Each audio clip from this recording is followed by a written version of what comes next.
commonly asked questions that we received in relation to the menopause was around symptoms and the management of these.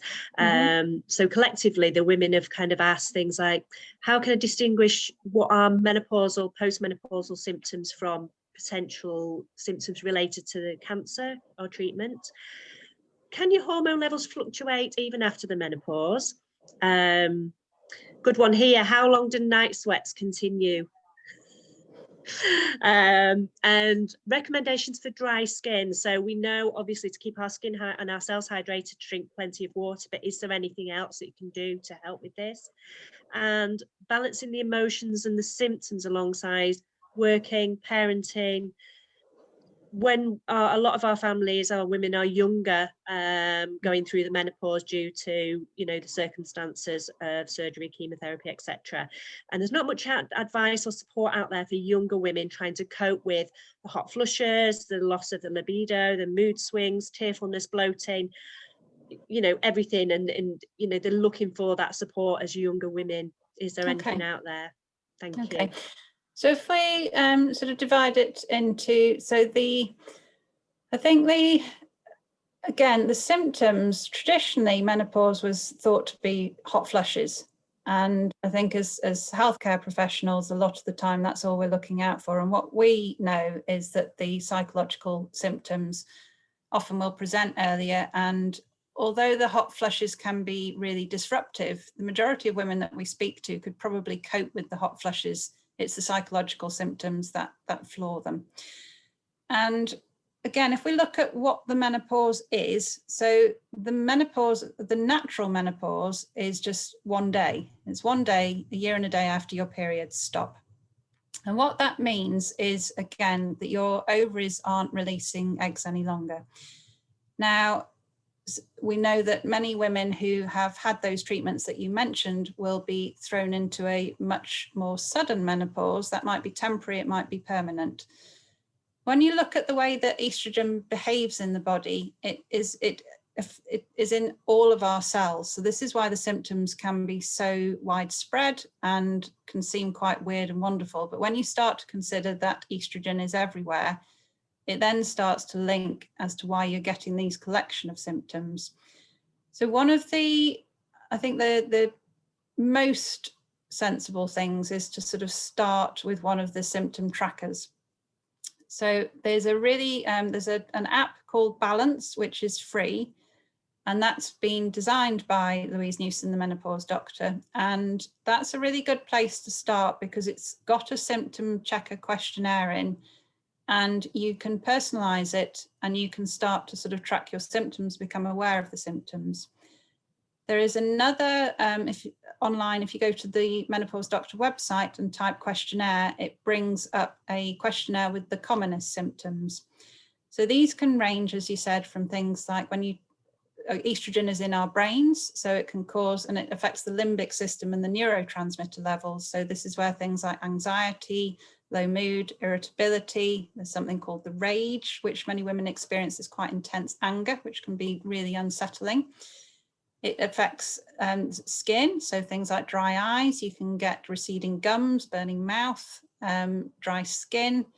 So, and then again, linked with that, we know many women will have vulvovaginal symptoms. And again, that can cause sort of dryness. It can cause irritation. It can feel like you're getting recurrent thrush, feel like you're going into recurrent urine infections because the skin has lost its collagen and its natural moisture. The collagen can affect joints. So this is where you can get joint pains. You can get palpitations. It just, as I say, the number of symptoms is vast, and that's because estrogen is everywhere. We also know that women produce testosterone, and it's a bit of a forgotten hormone, and we're trying to claim it back again. And a testosterone deficiency can cause things like loss of libido and loss of concentration, brain fog, and a loss of strength. So again, when we're looking at, I think it's very difficult. I know a lot of those symptoms will be present post-treatment as well. And that's a bit of $1 million question on trying to tease out what's what. So I think, again, I would have to say that if you're worried, have to speak to your healthcare professional, but I think tracking it gives you an idea of the symptoms that are common to you. They can fluctuate, again, because of ovarian reserve. So you may have some ovarian activity and you may find that you have a collection of symptoms for 1 month and then they disappear and another collection of symptoms come along. And this is because of fluctuating hormones.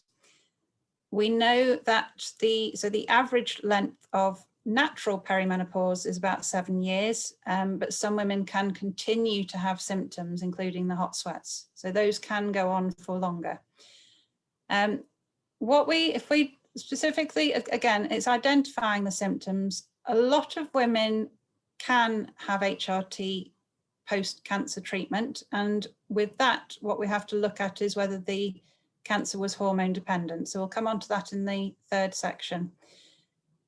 If you can't, or if you've been advised not to, so if we start with the vulvovaginal symptoms, very often women, even if they're on breast cancer treatment, now there's one exclusion to that with the aromatase inhibitors, but it can be discussed with your breast care nurse, your breast cancer nurse. So we know that low vaginal estrogen for the absolute majority of women can be treated. Localized vaginal estrogen has very, very little systemic absorption. And even to get those symptoms better, we know that there are women that can no longer wear underwear, they can't sit down comfortably, sex is really uncomfortable. And for that area, as I say, even women who are on tamoxifen can still have localized vaginal estrogen, as well as lubricants and moisturizers to help with those symptoms, which can make a big difference. I think there are so many sort of issues intertwined with this, and there are parallels in some way with women going through a natural menopause and a menopause induced by cancer treatment.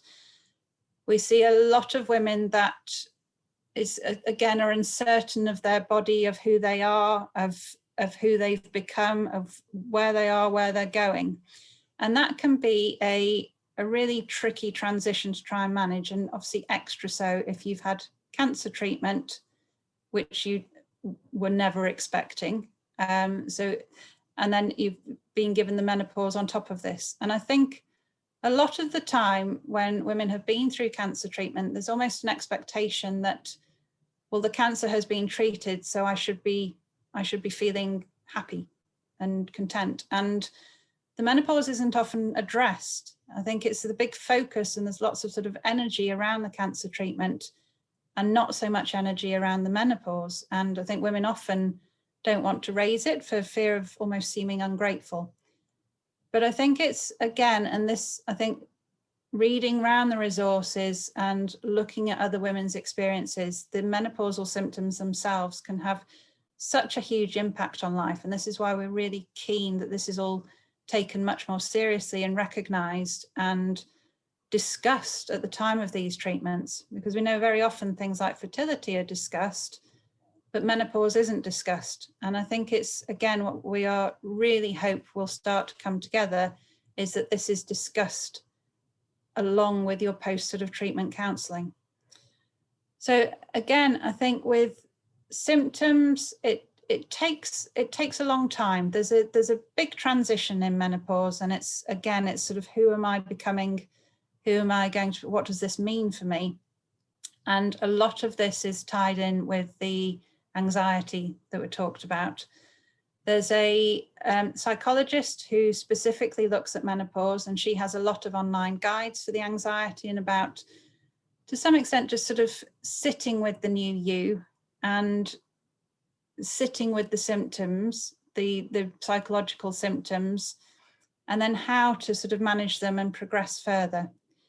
So I think, as I say, in regard to it's tracking first, being aware of the symptoms, being aware of the common symptoms, and very often just to know that these are due to menopause, not due to a recurrence of your cancer, can be reassuring.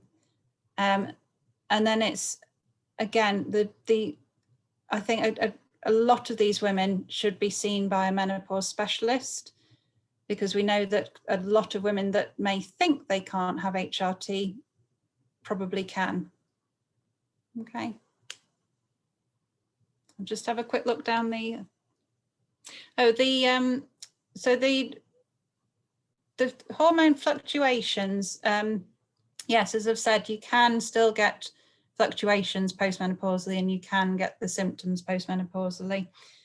The dry skin, I spoke to a lovely lady who is a beauty therapist who works with a lot of problematic skin, and she advised that you go for a product with a high level of hyaluronic acid in, and trying to keep things as chemical free as possible, and also adding a daily SPF in for sun protection.